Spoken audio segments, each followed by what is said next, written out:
in relation to this particular document, what observations, ano-ano ang napansin mo sa dokumentong ito?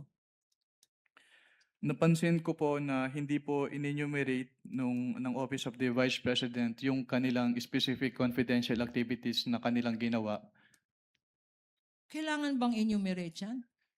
Mga Yes, ma'am. activities na yan. Dahil Bakit, Mr. Witness?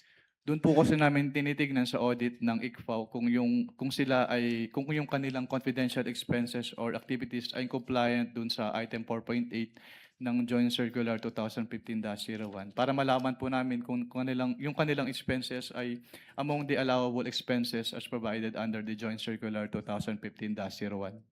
So what basis did you have to determine if these were allowable expenses kung wala naman dokumento? Katulad nga po nung sinabi ko, ang basis namin to determine if allowable expenses ay yung item 4.8 of the Joint Circular 2015-01.